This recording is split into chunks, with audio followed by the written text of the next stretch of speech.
Hello, my name is Stinky Cheese, and I'm going to tell you a sleep story of a fairy tale about a young chick who is trying to discover who he really is. But first, get comfortable. Snuggle into your warm, cozy covers. Take a deep breath in. Smell the stinky cheese as deeply as you can. And take a deep breath out. Another deep breath in. And deep breath out. And imagine all your worries blowing away by the wind of your breath. One more time. Take a deep breath in and out. The story I'm going to read tonight is called The Ugly Duckling by Hans Christian Andersen. It was summer, and the pond was alive with the music and color of life. Dragonflies danced to and fro, and frogs splashed in and out at the water's edge.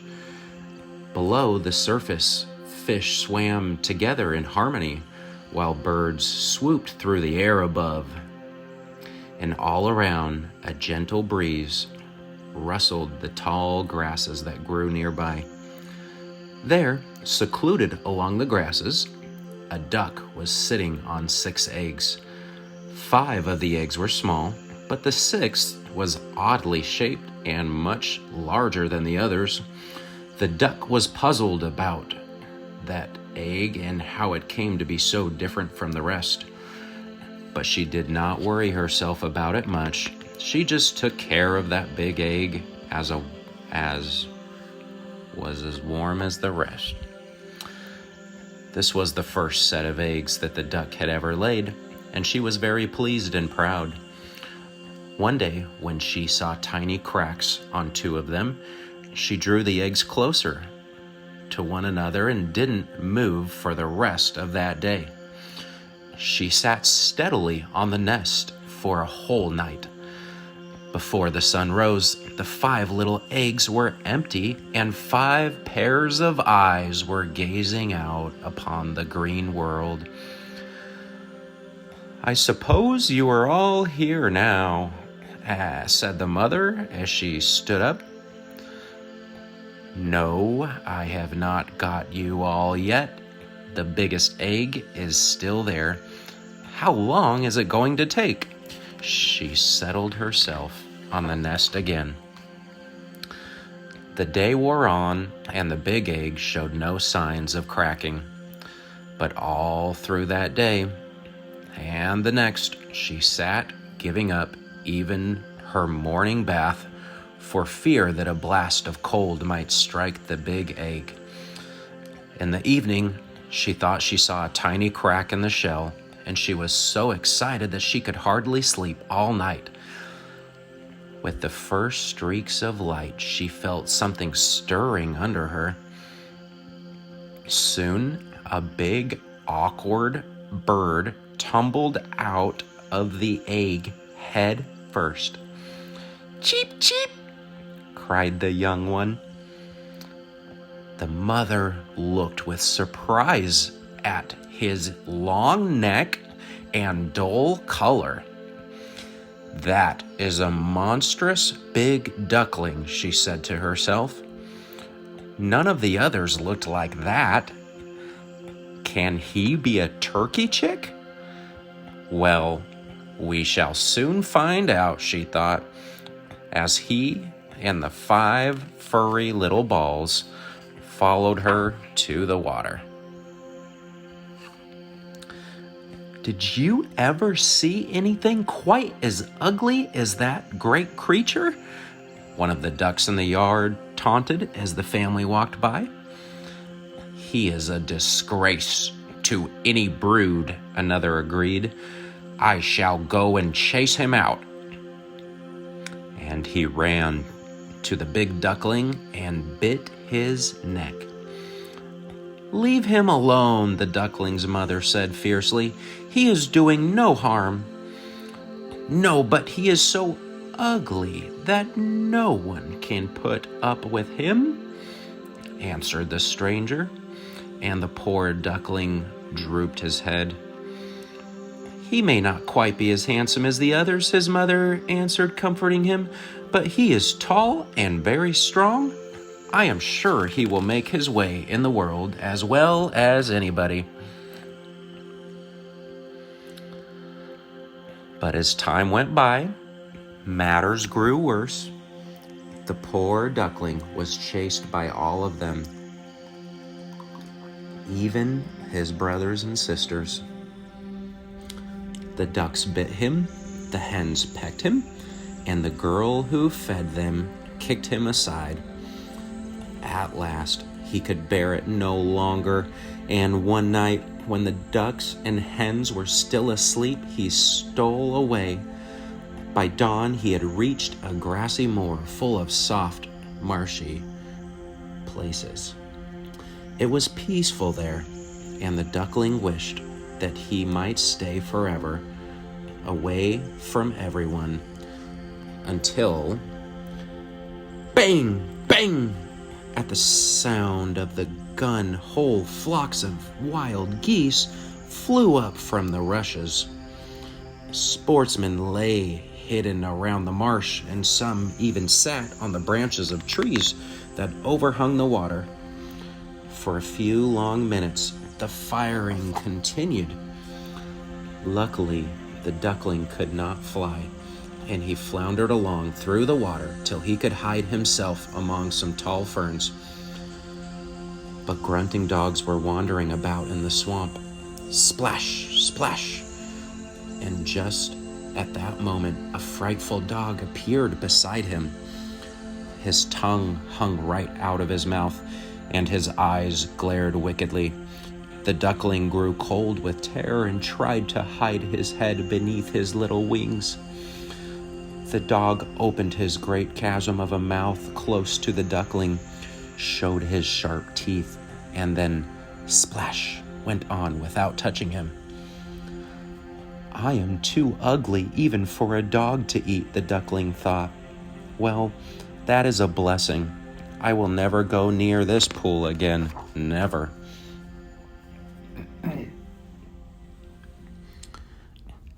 And so the duckling marched on bravely all day long until he reached a small cottage.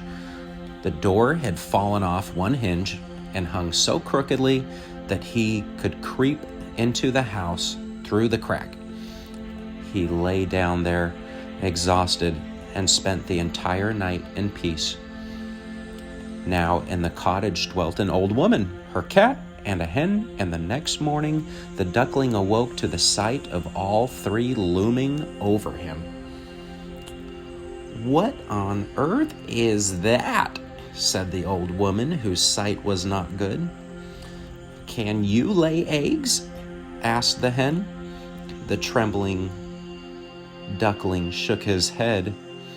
"Can you ruffle your fur when you are angry, or purr when you are pleased?" asked the cat.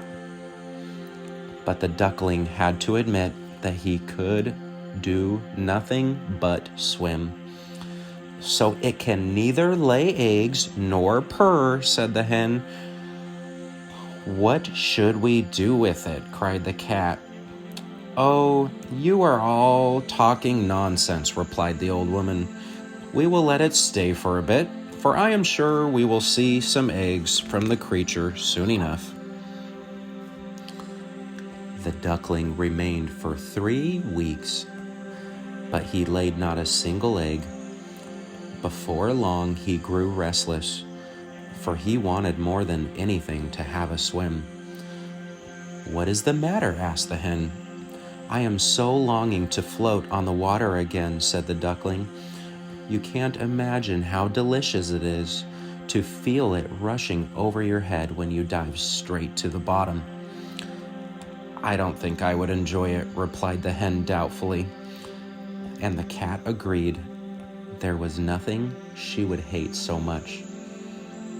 "Haven't you lived in this warm room and in our company long enough to have learned to do anything useful?" said the hen. "I suppose not," said the duckling. "I think I must go back into the wide world." The cat and the hen answered shortly, "Very well then, go." And they turned their backs on him before he could even say goodbye. So the ducklings left his friends. He was sad, but he could not help feeling a thrill of joy when he was out in the air and swimming in the water once more. Now the autumn came. The leaves in the woods turned yellow and brown, and the wind took hold of them, and they danced about. The clouds hung heavy with snow and hail. Then the snow began to fall, and to the ducklings' bewilderment, the river started to turn hard and slippery. One day, he heard a sound of whirring wings, and up in the air, he saw a flock of birds flying high. They were as bright as the snow that had fallen during the night, and their long necks were stretched southward. Oh, if only he could go with them. But what sort of companion could he be to those beautiful beings? Every morning, it grew colder and colder, and the duckling had to swim about in the water to keep it from freezing. At last, during one bitter night, his legs moved so slowly that the ice crept closer and closer. When the morning light broke, he was caught fast. By good fortune, a man was crossing the river and saw what had happened. He stamped the ice so hard that it broke, and then he picked up the duckling and tucked him under his sheepskin coat, where the little bird's frozen bones began to thaw. The man took the bird to his children, who gave him warm food to eat and put him in a box by the fire. They were kind children and wanted to play with him, but the poor duckling had never played in his life. He thought they wanted to tease him, so he flew, terrified at the noise and confusion, right out the door. The rest of the winter was miserable, and the duckling had never had enough to eat. But finally, the earth became softer, and tender young plants poked through. When the duckling stood up one day, he raised his wings and stretched them in the warmth of the sun. He flapped them once, and then again and again, with a strength he had never felt before. Just in front of him, he saw a flock of the same beautiful birds he had seen in the sky so many months ago. One by one, he watched them step into the stream, with feathers rustling, and then float quietly upon the waters, as if they were part of it. "I will follow them," thought the duckling. "I would rather be killed by them than suffer any more cold and hunger and cruelty." And stretching out his wings, he lifted himself into the air to fly down to the water. Oh, how glorious it felt to be rushing through the air, wheeling first one way and then another. He had never thought flying could be like this. When he reached the water, some of the younger birds swam out to meet him with cries of welcome, which the duckling hardly understood. "I don't know why I was hatched. I am the ugliest duckling ever to live," he said to them. He bowed his head and looked down into the water. Reflected in the still pool, he saw many graceful shapes with long necks and golden bills. Without thinking, he looked for his dull feathers and awkward skinny neck, but no such thing was there. Instead, he beheld beneath him a beautiful swan. "The new one is the best," said the children when they came down from the village nearby to feed the swans. "His feathers and his beak are the brightest of all." And when he heard that, the swan knew that it was worth having undergone all the suffering and loneliness that he had. Otherwise, he would have never known what it was to be really happy. The lilacs bent their bows down to the water before him, and the bright sun was warm and cheering. He rustled his feathers and raised his slender neck aloft, saying with pure joy in his heart, "I never dreamed of such peace."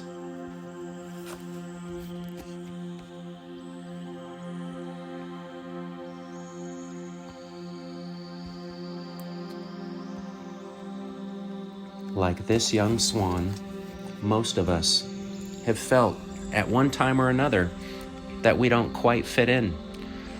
Much of the confusion we experience in this life comes from simply not understanding who we are.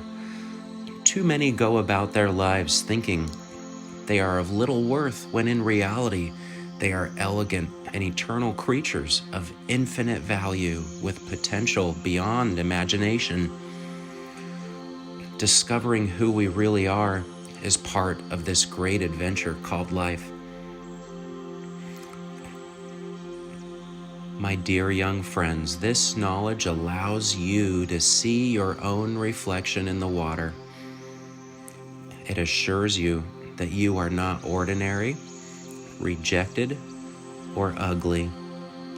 You are something divine, more beautiful and glorious than you can possibly imagine. This knowledge changes everything. It changes your present. It can change your future. And it can change the world. Think of where you came from. You are sons and daughters of the greatest, most glorious being in the universe. He loves you with an infinite love. He wants the best for you. Do you think our Father in heaven wants you to feel depressed and sad? He wants no such thing. He has provided the commandments, which are the royal road to a life of purpose, peace, and joy. All we need to do is follow it. Knowing and living God's commandments really do lead to fulfillment and to joy. Our destiny is greater than we can imagine. If only we understood who we are and what is in store for us, our hearts would overflow with such gratitude and happiness that it would enlighten even the darkest sorrows with the light and love of God, our Heavenly Father. The next time you feel unhappy, remember where you came from and where you are going. Rather than focus on things that dampen your thoughts with sorrow, choose to focus on those things that fill your soul with hope. If your heart has been heavy for a while, perhaps it is time to allow the light of the Son of God into your heart. I plead with you, just look into the water and see your true reflection. Realize the purpose for which you were created.